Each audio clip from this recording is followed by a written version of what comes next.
Sorry. It's okay, which was on WNBT. It was an hour show once a week No, it or was every night? every night. Every, Yeah. oh, that's right, Yeah, every that's night. why it quickly got popular because the show actually could be rather lousy, but if you see it every day or every night, there's a habitual process that takes place, and that's why we got to be liked quickly, Since or the, disliked, as the case may be. since the well, of course, that was a live show. It wasn't taped. Tell us, if you recall, what the sets were like. I mean, The did you have a f- desk? Uh, yeah, I had a desk, but it was quite different from the what we now think of as maybe the Johnny Carson type setup stage-wise. We originated the show from a studio which is no longer an NBC house. It's at 67th Street. I think it's an ABC facility now. And I was assuming that everything would be fine. I didn't even concern myself with the set of the stage. I just assumed, and boy, was I wrong. The day we showed up at the studio that day to do the show live that night, I looked out to the audience and there was no audience, no seats. And I said, hey, hold everything, folks. Where are we going to put the people? And somebody said, up there. There was a balcony like at a place where you look down on a basketball game at a college or something. And there was only about 150 seats up there. And obviously this is not ideal for comedy because I like to work with people, you know. So it took me a while to get over that shock. And then after about an hour of rehearsal on technical things, I said, wait a minute, I just happened to think of another problem. I said, it relates to the audience setup. They said, what's the problem? I said, I like to go out in the audience with a hand mic and get screams. How can I get there? There's no audience here downstairs. So the solution was I had to climb a ladder, a big, high ladder. And a high ladder doesn't seem as bad as I've earlier said if you're on the ground looking up. But if you're up at the 19th rung, you feel like you're on the 48th floor. Nevertheless, I had to go up on top of the ladder and then actually climb over the balcony railing to get into the audience. Well, it was another instance of something that is a negative, something that was a drag, and it turned out it looked funny to see a grown man having to climb into a balcony to even talk to people. So we were able to use that negative in a positive way. So they even shot you going up the ladder. Yes, that was all the drama, and then the musicians would sometimes add a little Mysterioso music or whatever. Do you remember who the sponsor was for that show? Beer I company? don't. Well, yeah. For a long time, we had the Knickerbocker beer, the Rupert Brewery people, as our sponsor, but there were also other local sponsors. The Broil Quick, the thing you would broil things in quickly, hams or whatever you broil quickly. Did you have to do any of those commercials yourself? I think I did some commercials live, but I didn't do any broiling or quickening. I did, however, from time to time do live commercials for the beer folks. I think there was a law that you weren't actually supposed to be seen drinking the beer. Why, I don't know.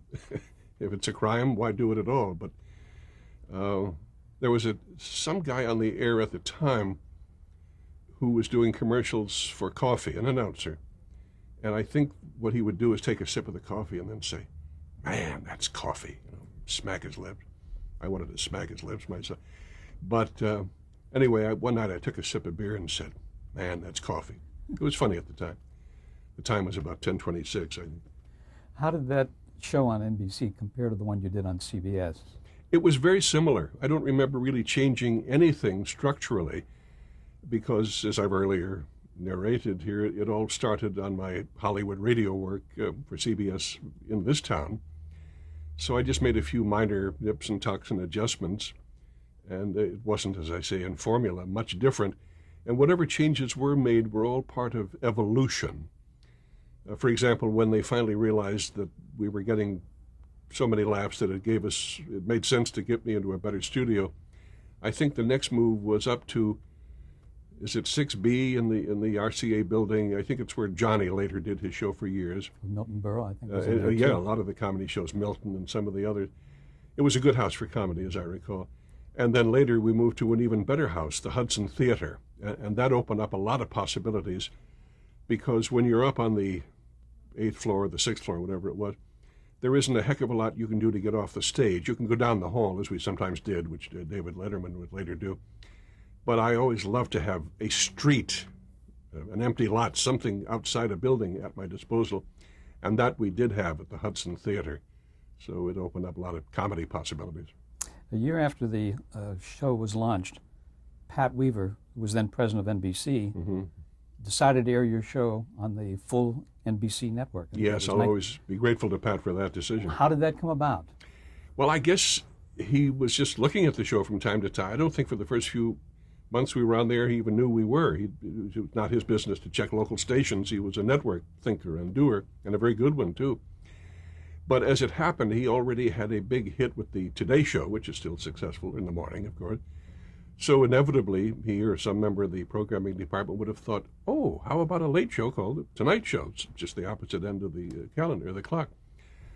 So I don't think he had anything more than a title in mind, and eventually, I'll never know until he writes his memoirs what other possibilities might have occurred to him, but none of them ever saw the light of day because he just called us up one day, spoke to our producer, Bill Harback, said, I'd like that show that you guys are doing, and how would you all feel if we put it on the network? So naturally, we were all overjoyed.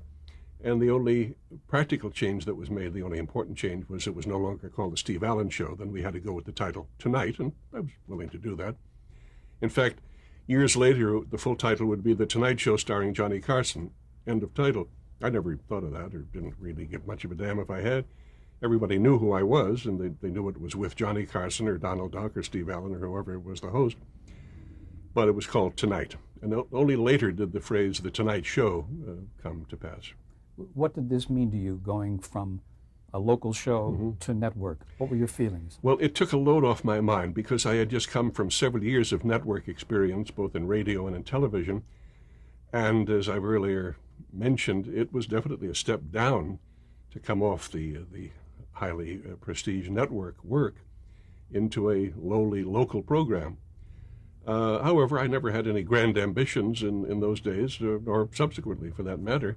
Whatever happened, you can't control the universe, so sometimes you take whatever you can get. And also, whatever you can do, whether you're great at brain surgery or motorcycle maintenance, whatever it is, there's something in you that wants to do that. And if it pays well, so much the better. So New York is not Pocatello, and just to be on the air in New York was a big deal, capital A, capital B, capital D. But now you were going to the whole country. Yeah, but as I say, I had for years been talking to the whole country already, so it was suddenly a new universe to me. It was getting restored back to my former level, whatever would be appropriate. And of course, it was a pleasurable move, and it's much better to be on whatever the number of stations was, 157 instead of 1. How many people did you reach? Do you have any idea? How many millions? I never did know, nor does anybody know in scientifically precise terms, but you can tell in, round millions or hundreds of thousands. So, of course, you're talking to a vastly larger audience. Although in those days, what is true even now was, I suppose, even more true then, that America basically goes to bed about 10:30 because they have to be up on the farm at 6 or at the factory at 7:30. And even now, any night when a late night show considers itself happy with its ratings, it's talking to a very tiny percentage of the American people. So that was a given. I didn't worry about that. And sure enough, when they finally later would put us into prime time, then we had access to 30, 40 million people on some hot nights. Did NBC put any kind of program restrictions on you, material-wise? On The Tonight Show, when it went network, no. What they did was make some suggestions. Why they bothered with suggestions at all when the show was already a hit, and the very success of it is what led them to put it on the network. But I can understand that. A network is your toy when you're the boss, and I guess you can't resist tinkering with your toys. Also, I had learned enough about life at that time never to close my mind to any suggestions. You must always entertain them. Then later you can say, hey, that's great, we'll do that, or that is stupid, I'll fight that to the death. And unfortunately, the few practical suggestions they made were in that latter range. I'll be specific. The first shock, at least in terms of memos and meetings, came to us when they said, now we'd like to add I think they mentioned 3-minute segment each night. So I'm waiting for the end of the sentence. I thought, maybe 3 minutes of great stuff. What is it? They said ski condition reports. And Billy Harback and I and the others looked at each other and kept our faces deliberately blank.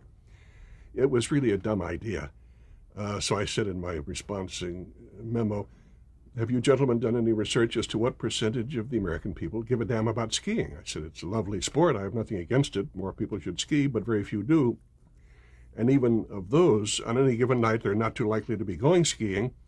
So what do they care whether there's light powder at Stowe or something at Steamboat Springs, So nevertheless, it was their network, and for, I don't remember how long, it seems to me about 2 weeks, poor Gene Rayburn, who was our announcer, actually stood in front of a blackboard and gave ski condition report.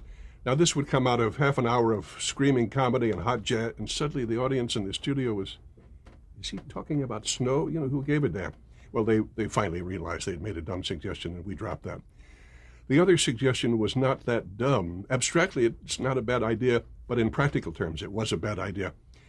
Suggestion number 2 was we will have a resident critic, sort of like Gene Shalit in the morning, and he will come on and give you little 2-minute reviews of all the great Broadway shows that open. Now, it sounds like a good idea, but I had to actually point out to these gentlemen who were running the major network in the world, in the great city of New York, that the great Broadway opening nights are few and far between. Something opens almost every night, and it's pretty lousy.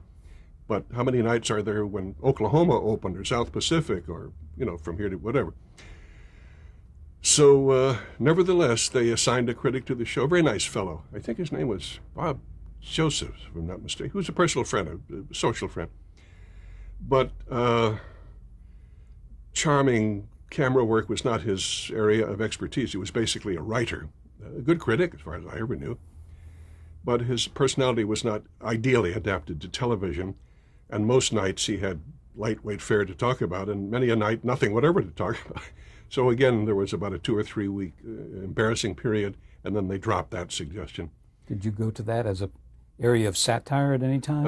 I was tempted, but since it would have been satirizing my own show or being personally rude to poor Bob, no, I didn't do anything of that sort. I held my own counsel, as we say, and the thing finally fell off the wagon of its own weight. Well, did the network have script approval? I don't know. The philosophical question was never put to me directly, but I knew that they had in those days men I wish they had more of today when they could really use it. What's the technical term? Program practices? Program practices and whatever. They're the censors. They don't like to use that word, but that's what they are. And I think we need them now. Where are they when we need them? Because in those days, nobody ever tried to say a 4-letter word on television or show frontal nudity or anything else that they do now. And consequently, I guess the fellows with the blue pencils occasionally, just to justify their salaries, really used to come up with some dumb suggestions, but very little with our show. First of all, not that much of it was written, and sometimes what censoring there was had to do with commercial considerations. For example, if your sponsor was Chesterfield, nobody could say, well, that was certainly lucky, even if you're talking about a lucky stick or something. So there was a little of that, but that's understandable. Show business is a business, and I never argued about that. I thought, okay, we won't say lucky on this show. Tell me about Pat Weaver. We know he contributed the name Tonight. Yes. What else did he contribute to the show? Well, he did something very important. He put us on the network. I don't know, he might have had 48 other people coming into his office trying to get something else on, so he chose us. You'd have to ask Pat that. Pardon me. I've always thought he was one of the better programming executives. He had, I think, a bit more of a, what you might call a social conscience than most of them do. And that's kind of a luxury to which it's questionable as to whether they are really entitled. As human beings, they can think what they want, but you know the business. We all know the business. And you could have Abraham Lincoln back from the grave as your programming chief, and everybody would adore him. Look what he did as a president. Wow, are we lucky he's running our network. But if old Abe didn't put shows on that got high ratings, he'd be gone in 6 months, despite his other claims to fame. So that automatically inhibits the philosophical greatness of some of our executives who have officiated. I know that Pat Weaver has been credited different places as the creator of The Tonight Show.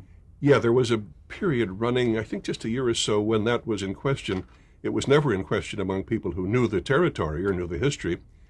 But how did you respond to that? There was one rather dramatic instance. I didn't create the drama. It was there, and I made it, I think, painfully evident to all people who involved. One of my dear friends in the business, Nick Vanoff, is no longer with us. He was a member of our old production gang, started in a very lowly position and rose right to the top of our business, a marvelous fellow. He was doing some big annual award show. I don't recall honestly whether it was the Academy or one of those award things. And he said, would you be willing, this is before the show, would you be willing to introduce Pat Weaver? And I said, I'd not only be willing, I'd be honored. I love Pat and love to see him, and I'd be happy to do it. So they said, great, glad to hear that. And sometime later, a week or so later, I saw the script, and they had written out for me, now I'd like to introduce the man who created The Tonight Show, blah, blah, blah. So I sent him a little memo, said, folks, I love Pat. I'll be on your show if you still want me, but I cannot say that because it's not true. I said, Pat created nothing. He had the word tonight, but that was already in the dictionary, too. Every time it gets dark, people say, well, here we are on tonight. Anyway, I was being a little facetious, too, but I said he didn't create the show, so why should anybody, much less me who did create it, say that he did? So it took him about 2 days to realize I was right. So then they said, okay, forget that. And the show happened, and everybody was happy. But I don't think Pat himself would ever have made that claim, but it might have been some publicist asking on his presumed behalf who did. I think so. Doesn't happen anymore. No. Can you describe for us the first Tonight Show, which was September 27th, 1954? I'm not remembering that. I'm reading from my notes. Yeah. Boy, it's funny how blank my mind is. Do you remember any of the guests that were on that show? Do you have any names? Because if you did, then I probably could remember how we used them. I don't immediately. I sometimes get the first Tonight Show confused with my first primetime show. Mm-hmm. Now, was it the first primetime show, the Steve Allen Show, they call it? I think you had Frank Sinatra on that one, didn't you? I don't like this, my favorite singer, and I don't remember even that detail. There was one of those two shows where two of our guests were the Tonight Show singers Steve Lawrence and Eddie Gourmet, and we had them on live up in Harlem, where, oh my God, I'm suddenly forgetting a name like Coca-Cola, one of those famous names, like John Wayne. That's okay. It wasn't Jackie Robinson, Willie Mays. Thank you, Steve. Mm-hmm. Right. The great Willie Mays, great baseball player. Anyway, they had a camera. Dwight Hemian was our brilliantly talented camera director, and he had his cameras live on the sidewalk up at, 120-something or other street. And it was very exciting TV. We used to do a lot of those technically remarkable things in those days. But again, I forget whether that was the opening Sunday show or the opening Tonight Show. Well, we don't expect you to remember every name that was on there. Mm-hmm. All we know is that it was met with great success. I mean, it became popular right away. Yeah, because we had that 14-month running head start, the show didn't come on as a tentative experiment, which most shows do. You can hire the greatest talents in the world, and you still would be well advised to open in New Haven, not on Broadway. In fact, many shows that did go to New Haven and Boston and Trenton went to Broadway and bombed then, even despite all that preparation. Sometimes Broadway shows are 2 and 3 years in the making, and they close the second night. But as I say, we didn't have that kind of a problem because we'd already been on the air. The show was already a hit, and therefore we were able to ease into a network situation quite comfortably. Now, the original producer was Johnny Stearns. Yeah, he was the producer of the late night show. And there were 2 staff changes made as we transited from local to network, concerning which I was never consulted. Johnny was somehow lifted out of the situation and replaced by Bill Harback, and nobody ever told me why or how it happened, but it was a fait accompli, as we say. Then the other situation was our regular band leader on the original local show, a great trombone player and a leader named Bobby Byrne, was suddenly not there. I was away from town for about 3 or 4 nights, and when I came back, I came into a rehearsal, and then I said, "Where's Bobby?" And they said, "Oh, he's no longer with the show. This is Skitch Henderson, who'll be your new conductor." So anyway, that worked out okay, too. But those were 2 of the changes that were made. Tell us a little about Dwight Hemian. I think to this day, no other camera director, no other TV director has ever not only not surpassed, but even equaled Dwight's brilliance, his talent, working with the traditional 3 cameras. Didn't matter with him whether it was 2 cameras or 17, the talent was still there. We had, especially on the opening Tonight Show, an almost invisible budget. Nowadays, with a budget of $1 million for a show, you can call for 18 dancing girls or whatever you want. You give me that and they'll bring you the 3 elephants or a swimming pool, whatever you ask for. But when you can do these same things on almost no budget, you have to be really talented, and Dwight always was, and still is, because he went on to do many more important shows, Elvis Presley specials and Barbara Streisand specials, and a lot of great stuff. The old Broadway, not Broadway, but the Hollywood Palace. Is that it? Oh, yeah. Yeah. Nick Vanoff produced that. With Nick and with Bill Harback and so forth. So just to give you an example of his brilliance, once when Sammy Davis was our guest, instead of having Sammy just go to the center of the stage and sing, as he would with 99% of the other shows in the business, Dwight seated him on what was ordinarily the chair occupied by the camera operator on the big center camera. It was on a big piece of machinery called a boom. And the camera, instead of pointing out at whatever was on the stage, turned around and pointed at the occupant of that chair, which was in this case Sammy, and then it was actually controlled by people on the stage pushing the boom around. And it had the illusion that as they kept moving the big boom around the room, around the theater, you saw Sammy in a reasonable close-up, and behind him dancing girls and sandbags and ceiling chandeliers and people in the audience screaming and stuff. Visually very exciting and very creative. So Dwight, working with Billy Harback and Nick Vanoff and other lieutenants on his great team, gave us some wonderful visual stuff. In fact, he was so creative that we used to have a little amateur, unofficial, I should say, poll going in the audience in the show. After he would do something that creative and that original, then the betting was, how long do you think it'll take the so-and-so show to steal that and run with it? And usually it took only about 4 or 5 weeks. Tell me about the writing sessions with Herb Sargent and Stan Burns.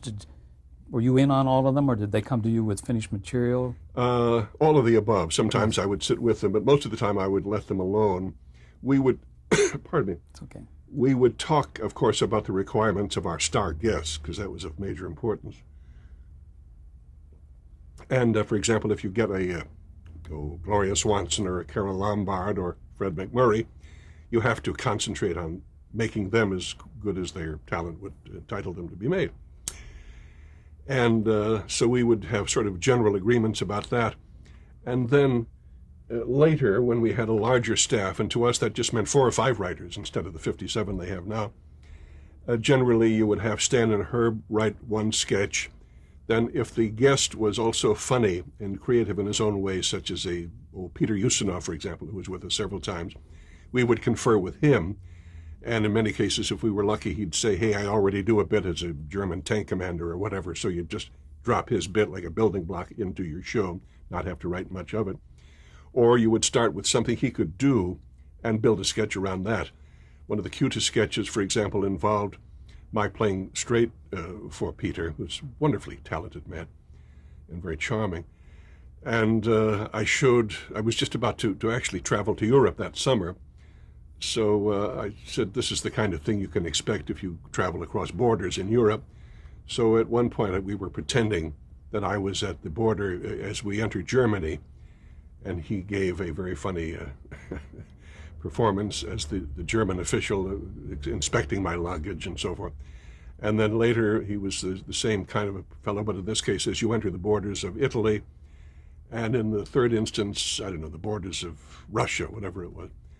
So we built that sketch around his abilities.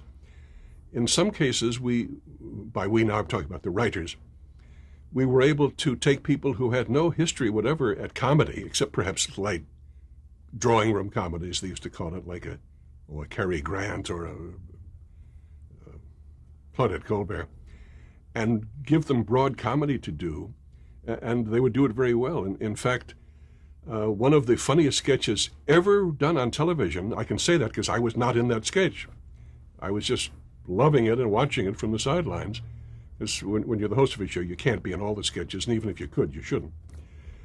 So the premise in this case was that there are some people who don't appreciate when they see a film, they take a scene and they just say that's good or bad, and they don't appreciate it. Might have taken 57 takes to get that simple 2-minute scene. So we hired Charlton Heston, whose name does not immediately come to mind when you think of great comedy performers, but who is very cute with comedy.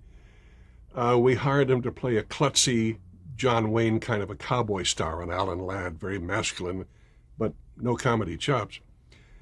and show how through his goofing up you might have to do a scene many times. Now, that's not a premise that automatically gives rise to laughter. You have to see how we developed it. And it was brilliant. One of the great sketches of all time, I repeat. And he worked with Don Knotts and Dayton Allen and Tom Poston and Louis Nye as imaginary crew members on this movie scene. So it was somehow more fun to take people who, as I say, had never done comedy in their lives and get screams with them. In one instance, our guest was the great film star Greer Garson, that grand lady of the silver screen, very glamorous, very charming. And she and I did the same kind of a sketch 3 times, once as it might be directed by Elia Kazan in sort of a waterfront Marlon Brando approach. Then again, as if it were directed by, I don't know, Alfred Hitchcock, with just 3 different approaches to the same scene. And we did another sketch once we'd hired Lily Palmer, the famous film actress. We then had to decide, how are you going to make Lily Palmer funny? Well, we did. And in this case, I wrote the sketch myself. I had noticed that in my capacity as both a moviegoer and a composer, very often the composers, though they may win Academy Awards at the end of the year, when you see the movie, you're not thinking of their music at all. You're thinking of, oh my God, will he get shot, or will the detective get there in time, or whatever. That's what you should be thinking of. But sometimes you're giving the actors credit for what Dmitri Tiomkin or Henry Mancini really did with the music. They establish a mood and they scare you with their music and so forth. So Lily Palmer and I did the same scene, deliberately using meaningless conversational cliches of 2 people who accidentally meet, in this case in Central Park in the early evening. And in the first case, it was deliberately dull. Then we repeated the scene, this time with romantic background music, just violins tearing your heart out. Now it was the same words, but now we seemed like 2 lovers meeting on a spring evening. Then in the third instance, again the same words, this time mysterioso, scary Alfred Hitchcock type music. Now it seemed that she was in danger and that I might have in mind to kill her there in the park before the cops came along. So we were quite good, if I do say so myself, at utilizing star names, but in creative and original ways. It's wonderful. I saw a clip at the Museum of Radio and TV with Kim Novak. That was funny. Yeah, that got sort of ad-libby in that one. Kim's a darling person, and that's about as beautiful as you can get. I think that was either our very first or second show. It might have been the first. Anyway, Stan and Herb had written a series of sketches, Stan Burns, Herb Sargent, connected with the widespread complaints, even in that day, that television ought to be more educational than it is. It was too involved with other types of entertainment. And I said, it's not necessary that you just stop this and suddenly do a lecture about some scientific subject. We can incorporate, anyway, here it is. So that was the philosophical premise. And then we did a personally kind of cops and robbers type thing where I came in a trench coat and I was already on the lam from the police or whatever the storyline was. And she was my faithful woman, but she wanted me to go straight.